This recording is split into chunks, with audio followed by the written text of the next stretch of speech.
Kita sadari kita sebetulnya proses hidup yang kita jalani ini tinggal nunggu kapan datangnya kematian kita. Betul nggak? Habis kontrak. Betul nggak? Habis kontrak kita kan? Iya, sama misalnya tempat ini kita kontrak, ya habis kontraknya bayar lagi kalau mau berlangsung lagi. Kalau enggak, ya sudah, keluar. Sama, manusia juga begini. Nah, sekarang menjadi pertanyaannya begini sama ibu bapak, saudara sekalian. Kita ini hidup, apa yang kita mau cari? Apa yang kita mau ingin dapatkan? Apa yang kita ingin rasakan sama hidup kita? Semua orang kalau ditanya mau bahagia, semua mau bahagia. Sama seperti kalau saya kasih motivasi di perusahaan. Siapa yang mau sukses? Saya. Semua main. Semua mau sukses kan? Gak ada orang yang mau jadi gagal. Gak ada orang mau jadi susah hidupnya. Semua orang mau sukses. Tapi gak ada orang yang serius untuk mencapai suksesnya. Kalau kita tanya pengemis di pinggir jalan, mau sukses nggak? Dia bilang juga mau. Betul nggak? Nah, ini untuk mempersiapkan kita, ibu bapak. Banyak orang jalani hidup kayak begini. Dan dulu juga saya begitu. Karena saya cuma hanya, nggak tahu gitu kan. Tapi untungnya saya belajar jadi penceramah. Saya banyak baca buku akhirnya. Saya banyak baca buku, saya mengerti. Oh, berarti saya tidak boleh hanya sekedar jalani hidup. Kita harus ada buat sesuatu sama hidup ini. Supaya hidup saya kemudian nanti jangan ngalami lebih banyak karma buruk. Kan gak enak kan kalau kena karma buruk ya? Susah begitu, menderita, kayaknya kesel, sakit hati, merasa merana hatinya gitu kan? Merasa gak nyaman dengan hidup kita. Karena kalau karma buruk, itu kalau kita sadari. Tapi kalau ada orang yang gak sadari, bodohlah, cuek. Dia pergi hura-hura. Dia cari kebahagiaan di luar, dia minum-minum, dia obat-obat begitu. Dia cari kesenangan di luar yang sesat, tapi tidak mengobati di dalam. Tapi kalau kita udah ngerti nih, udah belajar dhamma, harusnya kita mengerti. Itu semua cuma hanya sementara. Harusnya kita benahi dalam hidup kita. Supaya hidup kita, kalau bisa, bahagia sampai akhir hidup ini, atau nanti di kehidupan kita yang akan datang, kita juga menikmati bahagia. Ibu bapak dan saudara sekalian harus ingatkan sama diri kita apa yang Buddha katakan dalam hidup ini. Kalau kita mau jadi manusia itu tidak mudah. Kita hari ini bisa jadi manusia itu karena kita mengumpulkan karma baik yang banyak.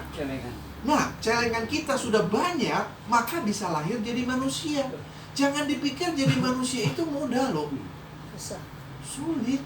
Hari ini kita jadi manusia, itu suatu keberuntungan sebetulnya. Tidak bisa ditandingi dengan segala batu permata yang ada di dunia ini. Sekarang saya tanya, ada nggak orang yang kalau misalnya mau, misalnya ginjalnya di separuh dibuang, dikasih 100 juta? Artinya nilai kita lebih tinggi dong. Atau misalkan 2 ginjal kita dibayar 1 miliar, artinya nilai kita lebih besar dong. Betul nggak? Nah, selama ini kita hargai nggak diri kita? Selama ini kita hargai diri kita begitu bernilai nggak? Jari kita ini dipotong, ada orang kasih 100 juta, mau nggak? Nggak apa-apa. Satu jari 100 juta loh. Hah? Nggak. Ya bener. Iya, enggak. Jadi harga dirinya 1 juta. Nggak mau. Ya. Artinya kalau ini saja nggak mau, ini sudah bernilai kan? Sangat bernilai kan? Jadi hargai dan betul-betul mencintai hidup ini. Bapak Ibu, harus hargai hidup ini. Karena kesempatan sekarang kita lahir ini adalah kesempatan kita yang paling bagus. Next, berikutnya, kita mau lahir jadi manusia, kita belum tahu nih. Apakah bisa lahir lagi jadi manusia? Belum tentu. Nah, sekarang adalah kesempatan kita. Mumpung hari ini kesempatan kita jadi manusia, harus banyak menabung, Bapak Ibu. Harus banyak menabung. Supaya kehidupan kita berikut lebih baik lagi. Mudah-mudahan kita lahir di kalangan orang-orang yang kaya kaya raya, sehingga kita lebih enak hidupnya, ya kan? Atau kita lebih banyak bahagia. Jadi kita bisa lahir itu nggak bisa memilih. siapa yang akan jadi orang tua kita. Saya juga nggak bisa pilih. Betul kan? Kita hari ini tinggal di Jakarta, di Indonesia. Nggak ada yang bisa milih. Siapa yang bisa menentukan kita tiba-tiba harus ada di Jakarta dan Indonesia? Kenapa ada orang lain mesti harus tinggalnya di Surabaya? Lahirnya di sana. Ada orang lain tinggalnya di Afrika. Lahirnya di sana. Ada orang lain tinggal lahirnya di Amerika, di Inggris. Kalau saya boleh milih, saya pasti dikasih tahu dulu kan, nih calon papa kamu yang ini nih ya. Ini calon mama kamu. Begitu saya lihat, aduh kok mereka jelek amat ya. Saya kalau bisa lahir di kalangan aktor dan aktris terkenal gitu kan. Wah, ngetop gitu kan. Atau kalau bisa waktu saya lahir, saya mau jadi anaknya Pangeran Charles, Pangeran Harry. Kalau saya di Inggris kan jadi Pangeran Harry duluan. Betul nggak Pak? Pangeran Harry yang ada di Inggris sekarang itu umurnya lebih muda daripada saya. Berarti kalau saya duluan lahir, saya jadi anak pangeran di sana. Tapi saya nggak bisa. Saya nggak bisa memilih itu. Betul nggak? Saya terpaksa hidup dengan orang tua yang susah dulu hidupnya. Karena saking susahnya, saya diberikan kepada kakek dan nenek saya. Karena nggak bisa menghidupi saya. Masa kecil saya kayak begitu, Bapak Ibu. Nah, jadi kita nggak bisa menentukan. Untunglah kita mengenal Dhamma. Kalau saya bilang, saya mengenal makin lama pelajaran Dhamma ini, sehingga lebih membawa hidup, lebih mengerti jalannya hidup. Jadi ibu bapak ingatkan sama diri kita, dipakai atau tidak dipakai, umur manusia itu seperti batu es. Tetap dia ketika mencair habis.